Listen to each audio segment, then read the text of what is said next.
but I know how it could be being 100% concentrated, because why? The interest to be concentrated is there, because otherwise, goodbye. So surfing, anybody surfing? I mean here, yeah, so must be a little bit that also. Yeah? That you have to lose yourself in order to be a good surfer. Otherwise, yeah. And then it's, yeah, then it flows. You don't need to think. Everything just happens.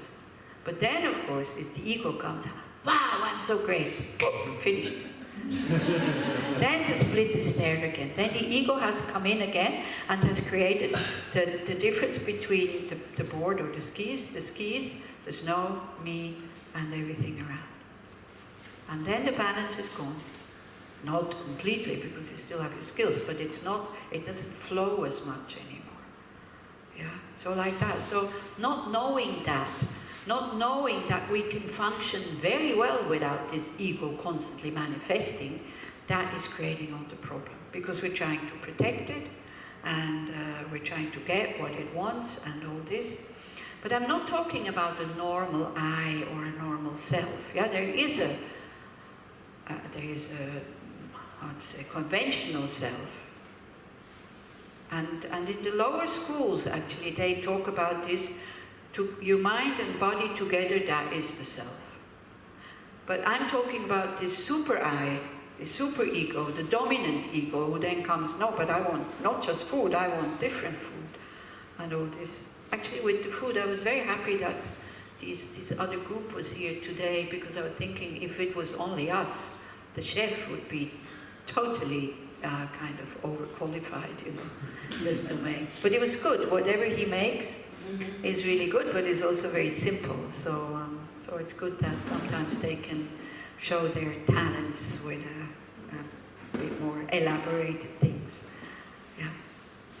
So like this. So you see what I mean. So when you feel hurt or whatever, and somebody hurts you, then it's really good to look for this I. Okay, what is hurt? You know? She said I'm stupid. Okay, so I'm stupid. Who is I? It's the mind who is stupid. So it's not the I. So, you know, this constantly identifying with what is going on, this is also creating a lot of problems. To really see that it's just an emotion, it's not me. I am not angry, but there is anger in the mind. Yeah, so to see the difference, you know, when you're sitting and you're meditating, then the I is meditating. This is the conventional I, only from the lower schools. Excuse me there, the philosopher corner. Yeah, only from the lower schools. There is an I that is sitting there, it's body and mind together. Not an I that is on top of that, or separate from body and mind. But we can call body and mind, I'm meditating, that's okay. You know? Then the Geluks would come and say, no, now, okay, I am meditating. What is meditating? Well, the meditation means the body is sitting. Okay, is the I the body? No, the I is not the body. So then what is meditation? The mind is kind of concentrated. So is the I the mind? No, so then, but if I is meditating body, so I have two eyes in that case. You know, so then the guy looks only confused you. And they think then you should be able to understand it. Yeah, so like this. But it's good, especially when it's very strong. What I found out with myself, I was jealous of somebody, not so long ago. And I was sitting in meditation and I felt this jealousy. I couldn't get rid of it with all the arguments that I had. And all of a sudden I had this idea, okay, go look. And I asked myself, am I the jealousy? And tuck, there was this split. That was very helpful. Yeah, I'm just giving you the method. If you have anger, hurt, fear, guilt, desire, whatever, and it's really going in here, you sit down, you ask yourself, am I this anger? And you observe. Don't give yourself any answer, but see what happens. Because then it doesn't have so much energy anymore, the emotion, when you disidentify with it. That's what we need to learn, to disidentify with the negative emotions. You know the RAIN method. Have you heard about that? What is it? Recognize, allow, investigate, disidentify. Non-attachment? Or non-identifying. Huh? Non-attachment. Recognize the negative emotion coming up, allow it to be there, investigate, and then the N, I think, is non-identification. That's the RAIN method. Very powerful. Also, not to get carried away by the whole thing, you know. It's the same as I said at the beginning, when you feel a negative emotion arise, that you stop, you pause, you look at it, you allow it to be there, then once you calm down a little bit, you start to use antidotes. So one very good antidote is, negative karma ripening. You know, if something happens that you dislike, because that is your own negative karma ripening. Boomerang is coming back. And then the next one is like when you feel that you have calmed down even more, you really go to the other side and you look at you. What is my part in all this? And then when you have become more calm, then you go further down, and then you try to dissolve, or you allow the emotion to dissolve by not feeding into it, And then, when you're very good at it, you put yourself on purpose into situations where the negative emotion would arise, like jealousy. You would surround yourself with really good, people are really good, or at least go meet people who praise this one and that one and that one, and then feel joy, or feel your jealousy and then dissolve it again. I know it sounds kind of crazy to do these things, but this is the training. And the better you are at dissolving these things, the easier your life becomes. And in order to learn how to dissolve it, you need to put yourself into situations, but only when you're pretty good at it. Otherwise, you just destroy yourself. Otherwise, when we go with the skiing, otherwise it is as if you have no clue how to ski, and then you go on the black slope and you break your neck. Yeah, first you go the green one, then the blue one, then the red one, and then maybe the black one. And then there's no joy also. Yeah? Because if you see difficult situations, you start seeing difficult situations as a challenge, then maybe there's joy. Do you have more questions? Yeah. Yes. We've talked about habits. Yes. Like stealing and lying. And these habits, they generate bad karma. If we do the action. If you do the action, yeah. But you can still have a habit and then say no. Yeah. But what about habits that were not mentioned, like say avoidance? Yeah, avoidance doesn't make any bad karma, but it can stop you from doing the right thing. Mm-hmm.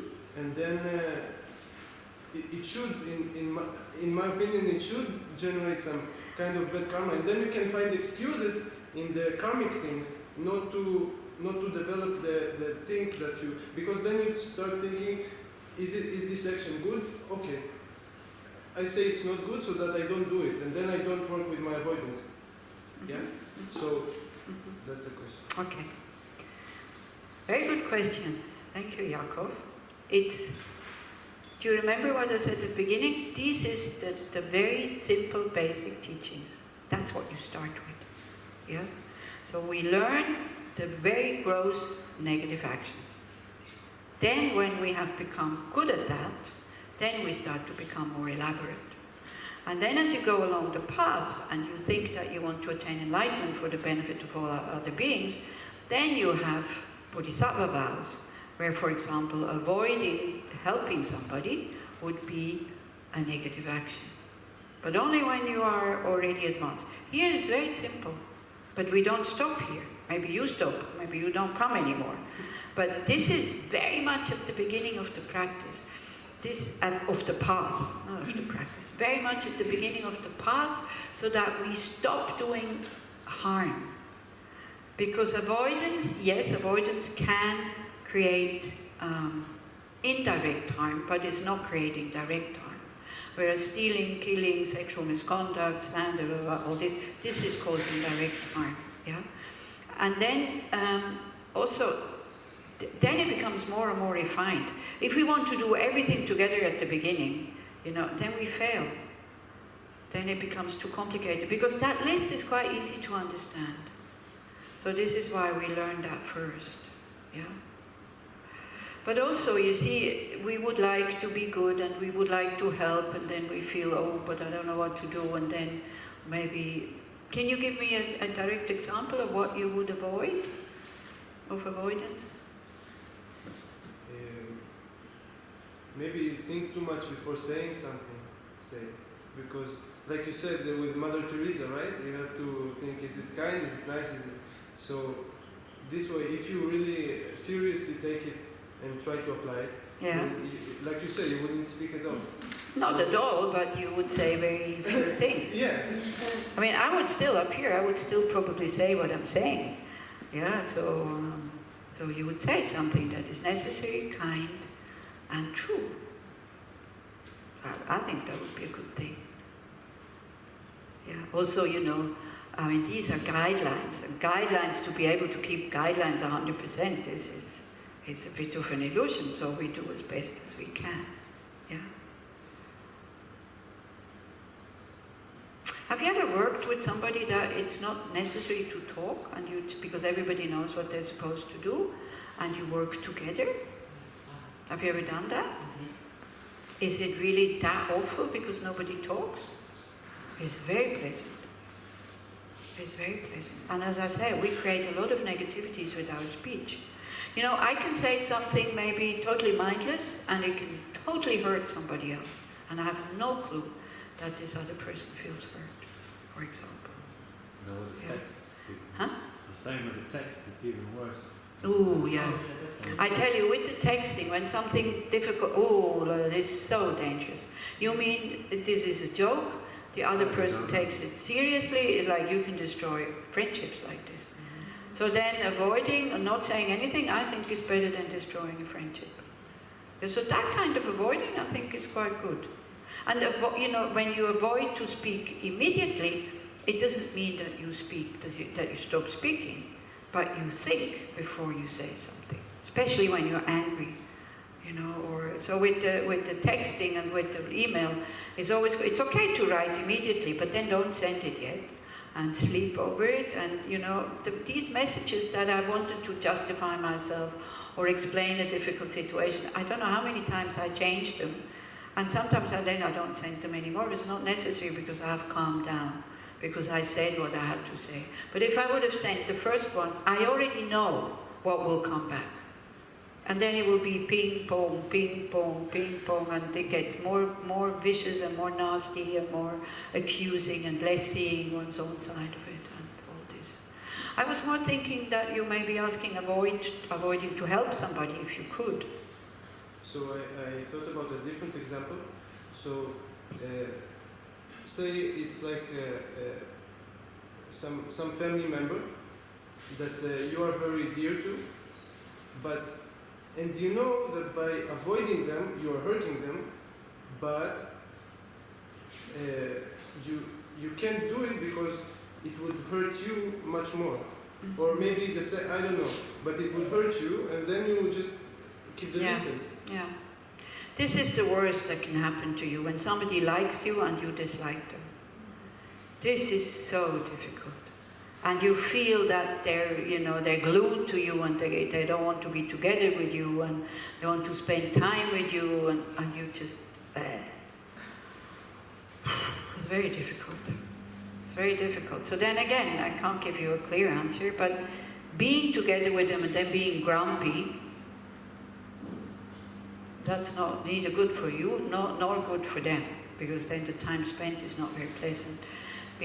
Not seeing them is also not good. But working from the distance about your dislike for that person, that is good. Then, all of a sudden, at one point, you will be able to tolerate them at least. Then loving them or liking them, that would be a big step.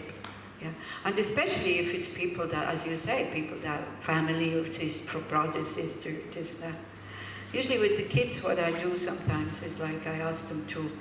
I notice that if I give them a big sheet and they can write on it, it works much better than if they have to say something. Yeah, I make little groups and then they do it like this. So at one point I asked them, you know, what is really frustrating. And it's amazing how many kids get frustrated because of their younger siblings. Oof, my little brother, my little sister, oh, so many is that. That's the main problem in their life is that comes in the room without knocking and this and that. Or also I ask them, because it's good that you ask yourself also, because I see with the kids, I mean, we can do that with ourselves also. I ask them to write down strategies when they are not well, what they do, because you see, because we want to be well and we want to be happy, naturally everybody develops strategies, even small kids, what to do. And the smaller they are, the healthier their strategies are. The older they get, the unhealthier they get, because then it's drugs, alcohol, you know, going for fighting with somebody or whatever. So the sweetest one that I ever saw is like, when I'm not well, I'm talking to my guinea pig, because he listens to me without interrupting me. Then you can see the power of listening. So you can be somebody's guinea pig who doesn't need to answer, because he's not expecting any answer from that guinea pig. That young boy just needs a witness, somebody who hears. Then they feel seen, they feel heard, and then it's okay, they can let go. Otherwise they can't share their pain if we're not really there. Yeah, and sharing the pain is very, very powerful. So then for us it's really good to see also, bye Tippy. Bye, thank you for coming. Then for us it's very good to see, what are my strategies when I don't feel well? You know, and they're just strategies, they're not working like you do it once and then it works all the time. But where is my refuge, or what is my strategy? Is it healthy? Is it not healthy? Does it harm others? Is it okay? So now the kids in Switzerland, you know, with these climate demonstrations, like every Friday, they do, and this goes very, very peaceful. I was so inspiring to see. When I was young, I would scream and shout in the demonstration, smash people's windows, and you know, protest, yeah, like this, protest against the Americans and the Vietnam War and against the atomic plant. And now they're using clever arguments. You know, they're facts. They come with facts. So it's really, so it's really great.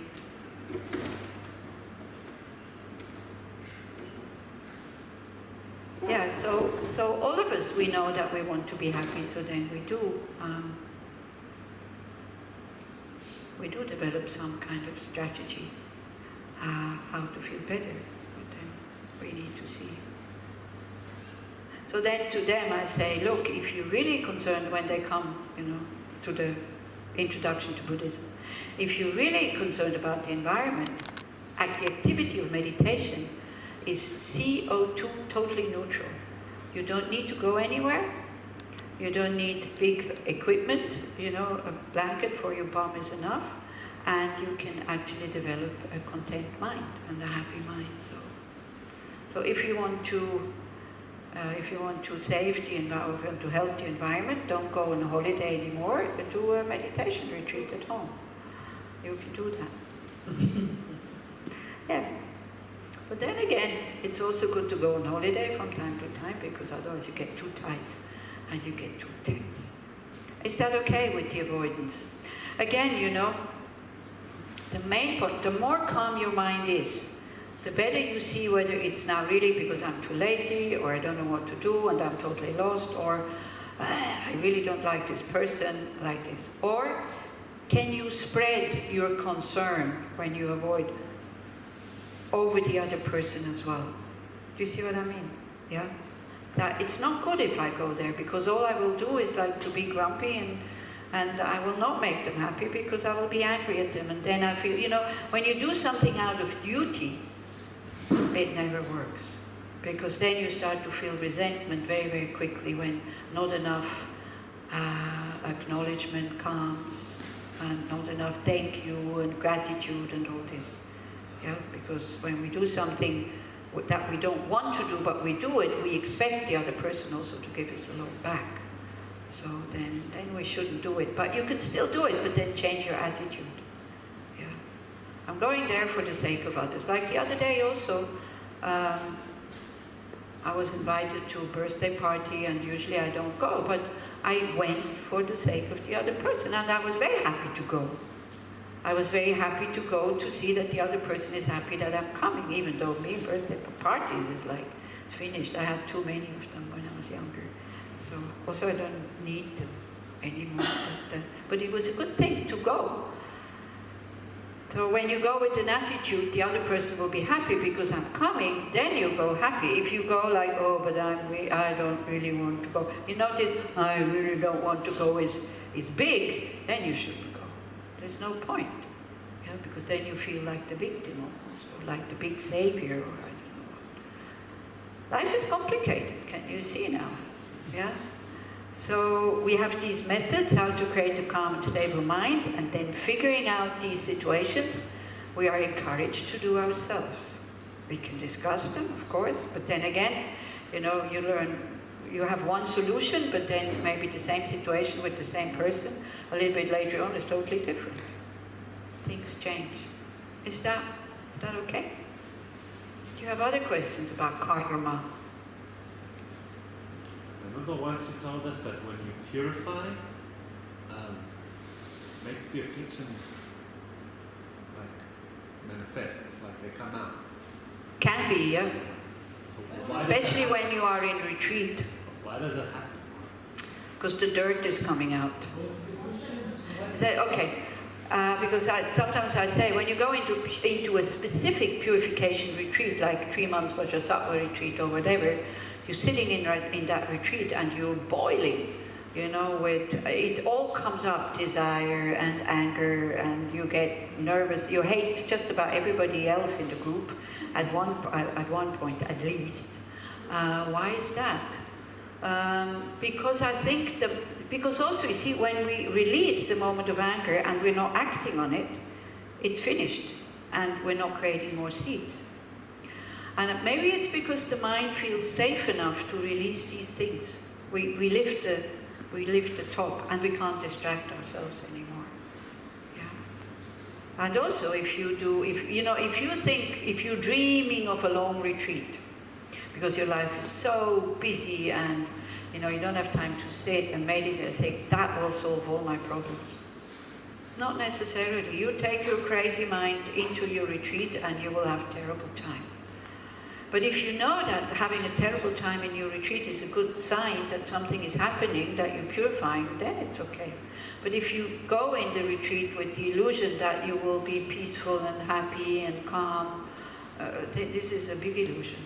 Yeah, because also then you really see the mind, because the outside distraction is gone.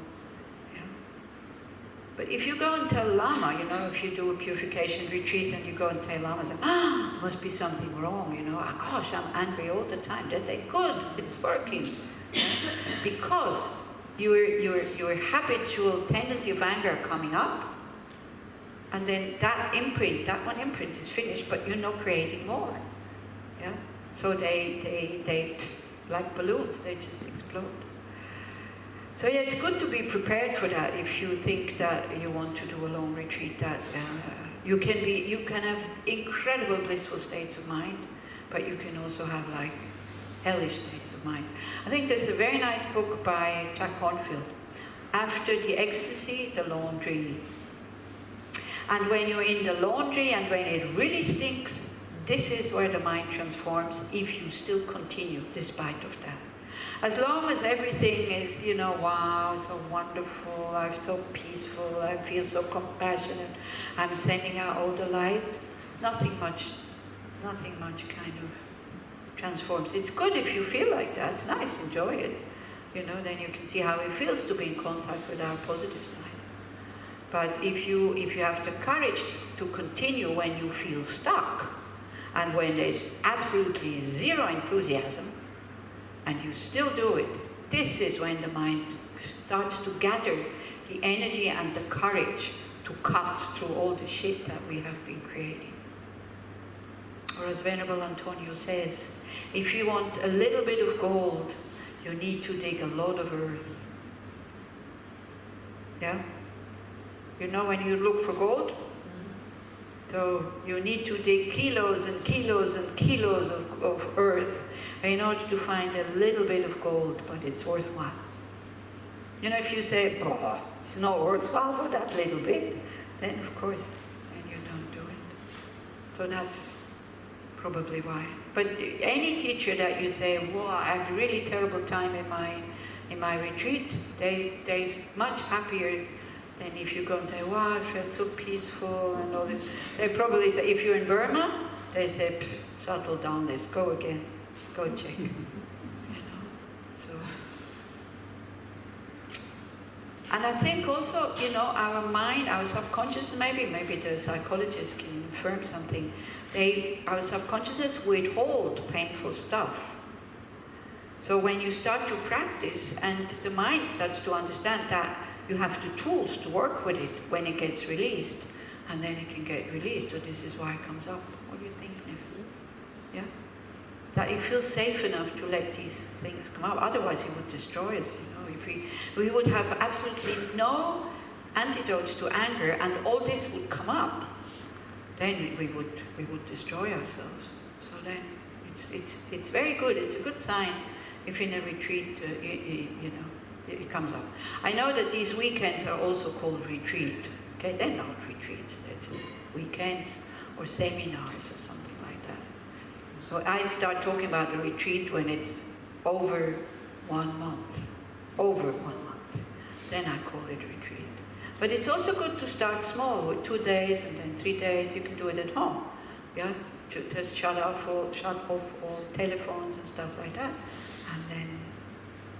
And then you start to go. It's good to do it in a group the first ones, because otherwise you won't have the discipline to really sit 4 times a day. Otherwise you just hang around and then you feel totally dissatisfied when it's finished.